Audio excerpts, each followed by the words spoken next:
यांना विनंती आहे आपण या ठिकाणी आपलं मनोगत व्यक्त करावं.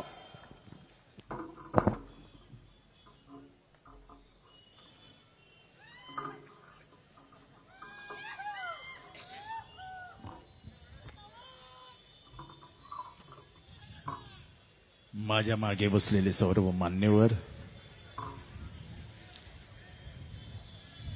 उपस्थित बंधू भगिनींनो आणि मातांनो, बापूंचा पुतळा बघत होतो मी. गेले 2 तास मी त्यांच्याकडेच बघतोय. बापू बघताय ना, तुमच्यावर आजही सांगलीकरांचं किती प्रेम आहे ते. बापू, हे प्रेम तुम्ही असंच नाही मिळवलंय. बापू, हे प्रेम विचारांनी येतं.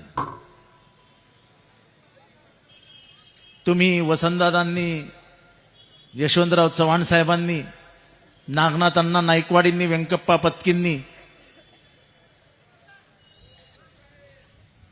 जे काही विचार या मातीत टाकले, अण्णाभाऊ साठेंनी, ते असे वृक्षासारखे आज उमलताना दिसत आहेत. एक कोण चुरटा भुरटा येतो आणि सांगलीच्या संस्कारावरती चिखल उडवून जातो. हा खऱ्या अर्थाने सांगलीकरांचा नाही, पूर्ण महाराष्ट्राचा अपमान होतो. माझं जयंत पाटलांवरती मनापासून प्रेम आहे. जयंत पाटलांनी माझ्या वाढदिवसाच्या दिवशी फेसबुकवर पोस्ट टाकली होती. त्याच्यात त्यांनी लिहिलेलं की जितेंद्रचा आणि माझा स्वभाव भिन्न आहे, आमची कार्यपद्धती भिन्न आहे. त्यांचं म्हणणं होतं की जितेंद्र, तू फारच आक्रमक आहेस आणि तू पटकन रिॲक्शन देतोस. म्हटलं, साहेब, सगळीच जयंत पाटील नाही होऊ शकत ना साहेब. कोणीतरी एक जितेंद्र आवडतो व्हायला हवा. पण त्याच्यात त्यांनी एक जे वाक्य लिहिलेलं होतं, त्याच्यात माझ्या डोळ्यात आजही पाणी येतं. त्यांनी त्याच्यात लिहिलं होतं की जितेंद्रामध्ये आणि माझ्यामध्ये एक समान धागा आहे, तो म्हणजे आम्ही दोघेही मातृभक्त आहोत. आज त्यांच्या हृदयाला काय वेदना झाल्या असतील या फक्त मी जाणू शकतो. एखाद्याच्या आईच्या चारित्र्याबद्दल असं बोलणं, हे माणुसकी तर सोडूनच द्या, हे नीचातल्या नीच माणसाला तुझा जमणार नाही. महाराष्ट्रातल्या राजकारणाने निचोत्तम पातळी गाठली, निचोत्तम पातळी गाठली. आई वेळा आहे तो जयंतराव, काय बोलता तुम्ही? अमोल कोल्हेजी, मला 2004 साली आलं होतं, आठवलं जेव्हा जेम्स लेनचं पुस्तक आलं. ही यांची ठरलेली नीती आहे, ह्यांची ठरलेली नीती आहे की एखाद्या मोठ्या नेतृत्वाला बदनाम करायचं असेल की त्याच्या आईवर हात घाला, त्याच्या आईवर चिखल उडवा. शिवाजी महाराजांबद्दल असंच लिहिलं होतं जेम्स लेननी. आणि त्यांना समर्थन करणारे हे शनिवारवाड्याचे वीर होते. काय लिहिलं होतं जेम्स लेननी? की शिवाजी महाराजांच्या मातृत्वाबद्दल आणि पितृत्वाबद्दलच शंका व्यक्त करून टाकली होती. उभा महाराष्ट्र पेटला होता. आज मला ते दिवस परत महाराष्ट्रात आल्यासारखे वाटत आहेत. हा फक्त कुसुमताईंचा अपमान नाही आहे. स्वर्गीय कुसुमताई वर्ण बघत असतील, हा महाराष्ट्रातल्या तमाम मातांचा अपमान आहे. हा एका मातेबद्दल केलेलं विधान आहे. त्या मातेची श्रद्धा असते, त्या मातेला आपण आई कोणाला म्हणतो? मी जाता जाता एक कविता वाचणार आहे. फमू शिंदेची आई म्हणजे कोण असते? आई म्हटलं की विषय संपला, हो संपला. मला राजकारणावर बोलायचंच नाही. कुत्तर, मांजर, डुकर, बिकर, मला काही बोलायचं नाही. त्यांचा मला अपमान करायचा नाहीये. मला नात्याबद्दल बोलायचंय, मला हृदयाबद्दल बोलायचंय. राजकारण गेलं गाढवाच्या जी मध्ये. अहो, काय माणुसकी उरली आहे की नाही तुमच्यात आणि माझ्यात?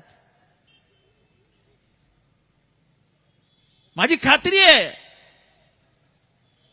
किंबहुना माझा विश्वास आहे की माझ्या हातनं जर चुकून एखादं वाक्य जरी चुकीचं बाहेर पडलं आत्ता, तर मी गाडीत बसेपर्यंत पवार साहेबांचा फोन आलेला असेल, काय रे माजलास काय? ते हे बोलणार नाहीत, पण त्यांच्या भाषेत बरोबर टिपली मारलेली असेल. नेतृत्वाची ही भीती कार्यकर्त्यांच्या मनात कायम असायला हवी. ती कार्यकर्त्यांची भीतीच संपली आहे. कसला सुसंस्कृत पक्ष, कसला कुठला सुसंस्कृतपणा हा? ह्यांचा ओरिजिनल चेहरा बाहेर पडतोय. हे जे बलाढ्य नेते आहेत त्यांच्या चारित्र्यावरती शिंतोडे उडवून त्यांना बदनाम करून छोटं करण्याचं काम केलं जात आहे. हे असं होत नाही. ह्याची सुरुवात आज नाही झाली आहे. तुमच्या सगळ्यांच्या लक्षात येईल की ह्या गँग मधल्याच एकाने शरद पवारांच्या घरी माणसं घुसवली होती. आठवतंय का? एसटीचं आंदोलन चालू होतं आणि 100 दारुडे धावत धावत पवार साहेबांच्या घरात घुसण्याचा प्रयत्न झाला. शरद पवारांची नात जर गॅलरीत आली नसती आणि तिने जर खालनं धावत येणारी ती माणसं बघितली नसती तर प्रसंग काय ओढवला असता हे मी वेगळं सांगायला नको. ही महाराष्ट्राची संस्कृती आहे की एका 85 वर्षाच्या म्हाताऱ्याच्या घरात म्हातारी असताना त्यांना आवडणार नाही मी म्हातारी म्हटलेलं, पण ही आपली संस्कृती आहे. उद्या जर त्यांच्या जीवाला काही बरं वाईट झालं असतं, काही इजा झाली असती तर काय तोंड दाखवलं असतं आपण महाराष्ट्राला. वाटोळं करून टाकलंय महाराष्ट्राच्या संस्कृतीचं. कोणी उठतं काहीही बोलतं, कोणालाही अरेतुरे करतं. अरे ज्या राजाराम बापूंना इंदिरा गांधींनी फोन करून मुख्यमंत्री व्हा असं सांगितलं होतं आणि त्याच राजाराम बापूंनी विनम्रपणाने मला होता येणार नाही हे सांगितलं होतं, ही किती मोठी विशाल सह्याद्री होते हे आपल्या लक्षात येते. आज पी.के. अण्णा पाटलांचं नाव निघालं, पण चंद्रशेखरजींबरोबर अख्खा महाराष्ट्र पालथा घालणारे कोण नेते असतील ज्याने अख्खा महाराष्ट्र पायाखाली घालून अख्खा महाराष्ट्र फिरले असतील तर त्याच्यातलं एक नाव हे इथे आहेत, राजाराम बापू. दिलीप पाटील भाग्यवान आहात की तुम्ही अशा नेत्यांच्या हाताखाली तयार झाले. यांनी काय शिकवला महाराष्ट्राला? सुसंस्कृतपणा. शिक्षणाने श्रीमंत करून टाकला. मी नेहमी म्हणतो, विशाल पाटील बसलेत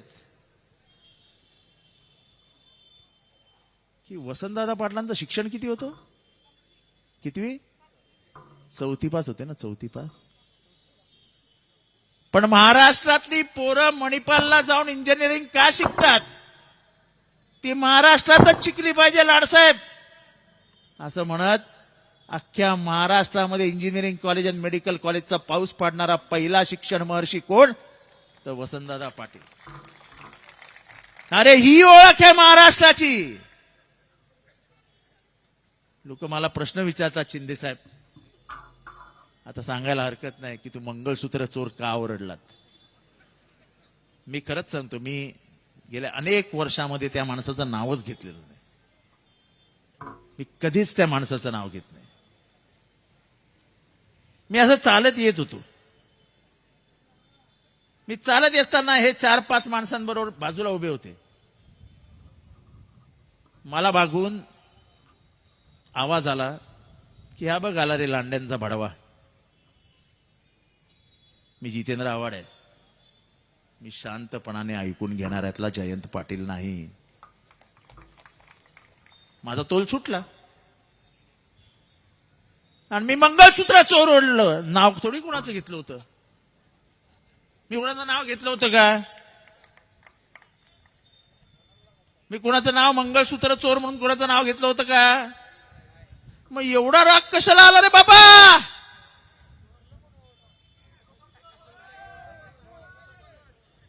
एवढा राग कशाला? दुसऱ्या दिवशी माझ्या अंगावर गाडी घातली. हे मी नाही सांगत. बीडमध्ये ज्या संतोष देशमुखची हत्या झाली त्या धनंजय देशमुख माझ्या बरोबर होता. असा जोरात डॉन स्टाईल दरवाजा उघडला लाथ मारून. तो दरवाजा लागला धनंजय देशमुखला. धनंजय देशमुख म्हणाले, ही कुठली पद्धत आहे साहेब? म्हटलं जाऊन दे रे बाबा, हे भाई लोक आहेत सध्याची.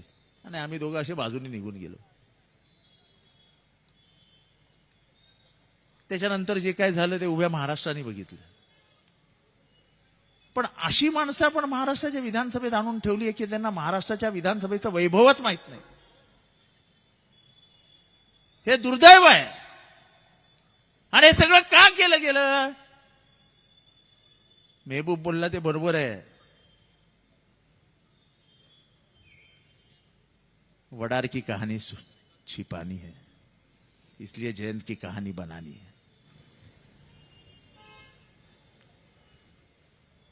वडार नावाच्या इंजिनियरनी आत्महत्या केली असं दाखवून संपूर्ण खून प्रकरण दाबण्याचा प्रयत्न या माध्यमातून केला जातोय. आणि त्यासाठी नाव कोणाचं वापरलं गेलं तर स्वर्गीय तुमचे माझे या भूमीचे पुत्र ज्यांनी महाराष्ट्राला वैभव प्राप्त करून दिलं असं राजाराम बापूंचं आणि त्यांच्या पत्नीचं.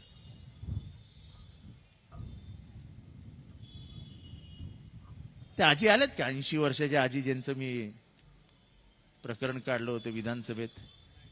मला आज या व्यासपीठावरनं विधानसभेच्या अध्यक्षांना विचारायचं आहे की विधानसभेचे अध्यक्ष आम्हाला सांगा, आम्हाला आश्वासन दिलेलं गेलेलं होतं की जी 18 एकर जमीन कोणीतरी पडळकर नावाच्या माणसाने त्या म्हातारीची लाटली होती तिला आम्ही ताबडतोब इन्क्वायरी करून परत देऊ असं मला आश्वासन दिलेलं होतं. त्या 18 एकर जमिनीचं झालं काय? कसे काय फिरले तिचे 7 बारे? कशा घेतल्या गेल्या तिच्या खोट्या सह्या? हे इतकं आम्ही बोंबलून विधानसभेत सांगतो, काही होत नाही. आणि मग यांची हिंमत वाढते आणि हिंमत वाढल्यानंतर हे सगळं होत असतं. सुसंस्कृत पक्ष बीजेपीच्याकडनं एक निषेधाचा शब्दही नाही आला. जयंत पाटील म्हणजे मृदुभाषी. मला आजपर्यंत जयंत पाटील कोणाच्या अंगावर ओरडलेत असं देखील कधी दिसलं नाही. कधी जयंत पाटलांच्या चेहऱ्यावरती राग दिसलाय कोणाला? पण मी सांगतो, मी जयंत पाटलांना एकदा चिडलेलं बघितलंय. मी नाव घेत नाही कोणाचं. मी विधान परिषदेमध्ये होतो आणि जयंत पाटील प्रश्न उत्तराच्या तासाला माझ्या समोर बसले होते. तेव्हा शिवसेनेचे एक ज्येष्ठ नेते, ते सुद्धा थोडेसे गरम डोक्याचे होते, हृदयाने खूप चांगला माणूस तो. ते असे प्रश्न उत्तराच्या तासात वादविवाद झाला म्हणून चालत चालत चालत चालत समोर राहिले. जयंत पाटील साहेब असे बसून होते, त्यांच्याकडे बघत होते. ते काय काय बोलत होते. जयंत पाटील शांतपणाने त्यांच्या स्टाईलमध्ये असा गालातल्या गालात हसत त्यांच्याकडे बघत होते. पण जेव्हा त्यांनी आई या शब्दावरनं शिवी दिली तेव्हा हा वारणाचा वाघ जो काही जागा झालेला मी बघितला, तेव्हा मी बघितलं, म्हटलं हा माणूस वेडा आहे, हा आईच्या नावाने कोणाचं काही करून टाकेल. आणि ही गोष्ट खरी आहे. याला नेतृत्व जबाबदार आहे. याला नेतृत्वच जबाबदार आहे. एखादा कार्यकर्ता वायफळ बोलतो, वाचाळ होतो आणि त्याचा जर कान पकडला गेला नाही तर मागचा कार्यकर्ताही तेच करतो. आणि मी परत एकदा माझ्या महाराष्ट्रातल्या माता भगिनींची माफी मागतो की जे महाराष्ट्र सरकारने करायला पाहिजे होतं. मला विचारायचं आहे अजित पवारांना, एकनाथ शिंदेंना, तुमची लाडकी बहीण, अहो इथं लाडकी आई होती, एका आईचा अपमान करून गेला तुमचा आमदार. आज समस्त माता भगिनी महाराष्ट्रातल्या मनामध्ये त्यांचा आक्रोश आहे की आमच्या श्रद्धेवरती शंका निर्माण होते.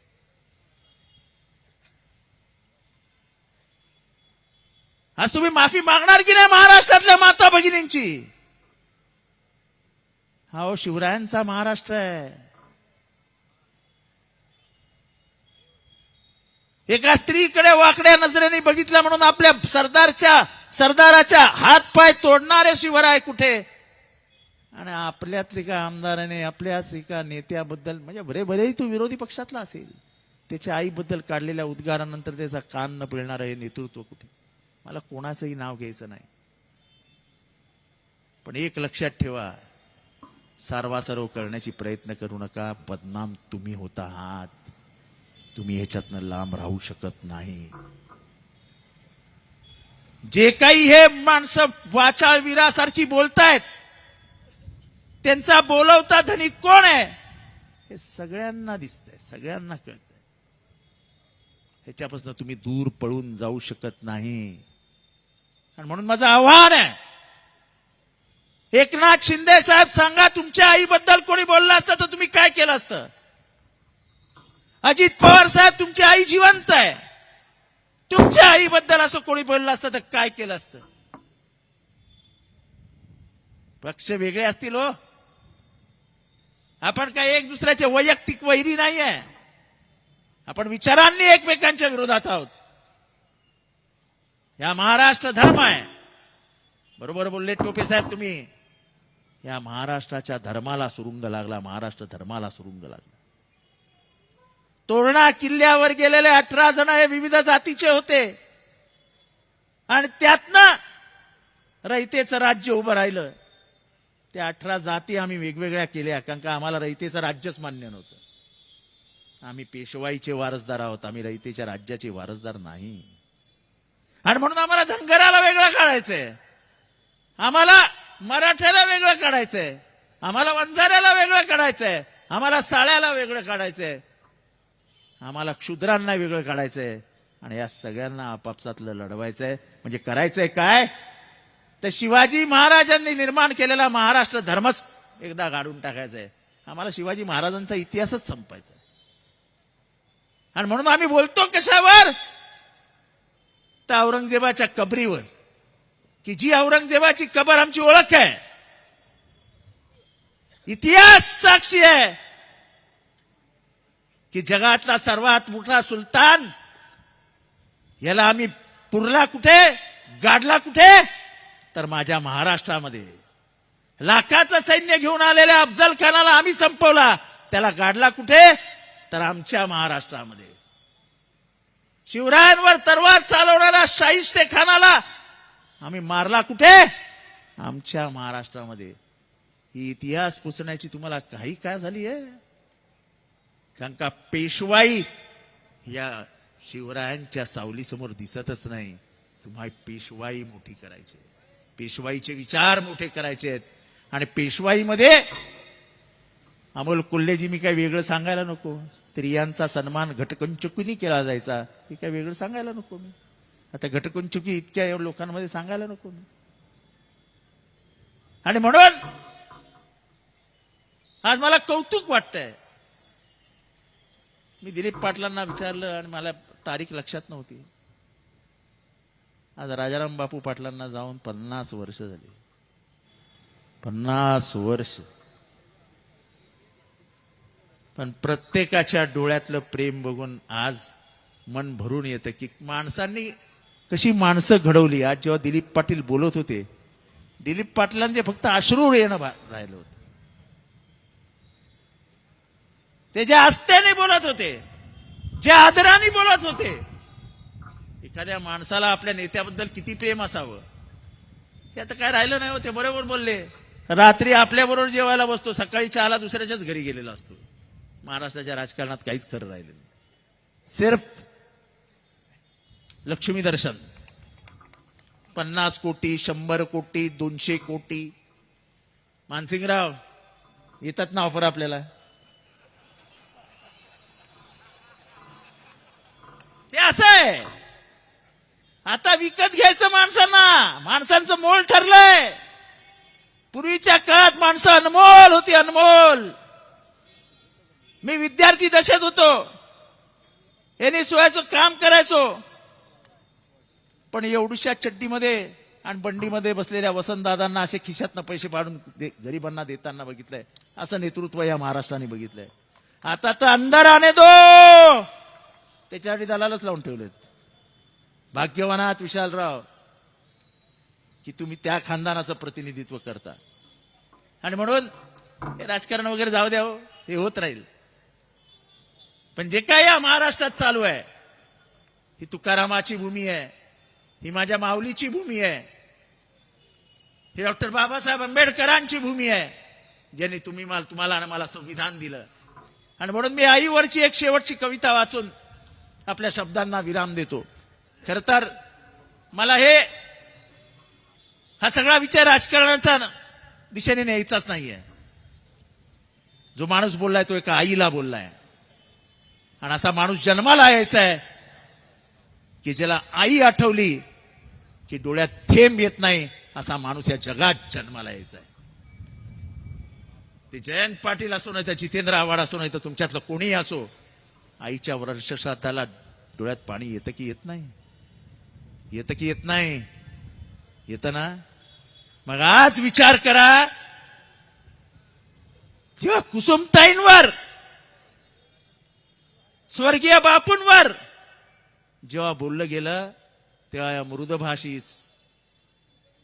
सुस्वभावी जयंत पाटलांच्या डोळ्यात काय आलं असेल? तो माणूस दाखवणाऱ्यातला नाहीये. त्यांचा एक स्वभाव आहे. त्यांच्या चेहऱ्यावर तुम्हाला वेदना कधी ते दाखवणार नाहीत. मी नेहमी म्हणतो की शरद पवारांच्या डोळ्यात अश्रू येत नाही म्हणून शरद पवारांना हृदय नाही असं समजू नये. शेवटी तो पण माणूसच आहे.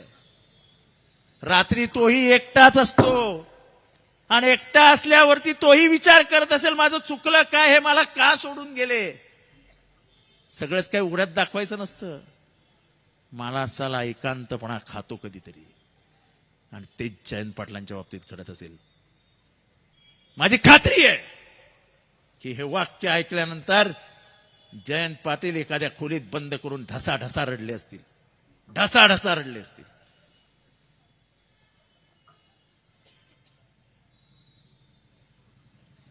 आई एक नाव असतं. आई एक नाव असतं. घरात गजबजलेलं गाव असतं.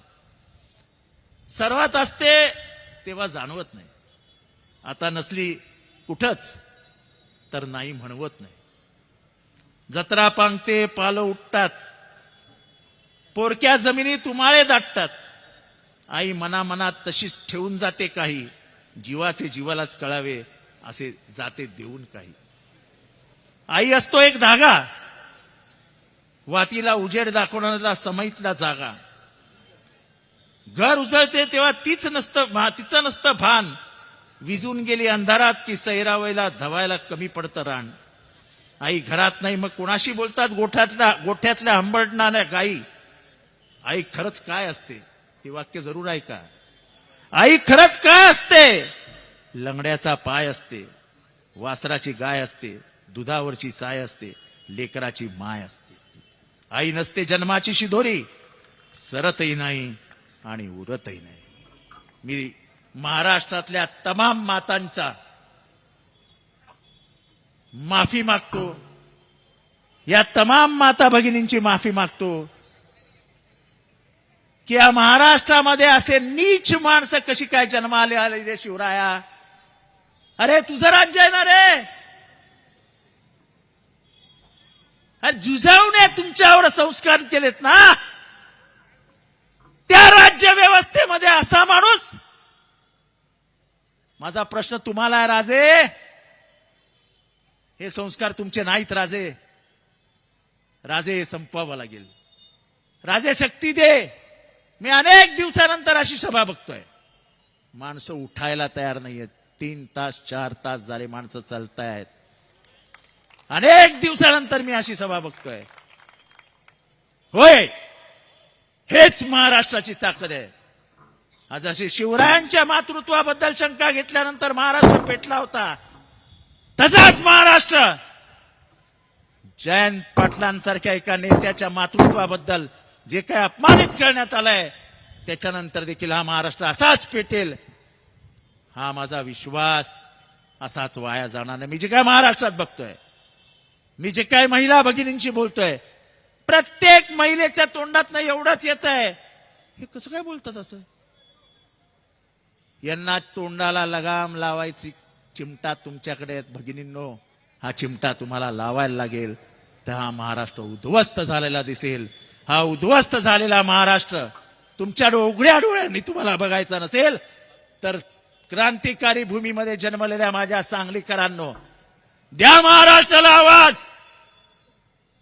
आम्ही सांगलीतनं आवाज देतो. आया बहिणींचा अपमान सहन केला जाणार नाही. कुसुमताई या फक्त जयंत पाटलांच्या आई नाही, तर ही महाराष्ट्राची आई आहे. ही जिजाऊ आहे, ही सावित्री आहे. आणि सावित्रीचा आणि जिजाऊचा अपमान, अहिल्याचा अपमान आम्ही सहन करणार नाहीत. त्या आमच्या माता आहेत, त्यांच्या उदरात आम्ही शिकून बाहेर आलेलो आहोत. त्यांचे संस्कार हे असे बिघडवणारे संस्कार नाहीत. आपले संस्कार आपण जपूया, एवढंच बोलतो. रजा घेतो. या अपमानाचा बदला जरूर घेऊ. जय हिंद, जय महाराष्ट्र, जय भीम. धन्यवाद. यानंतर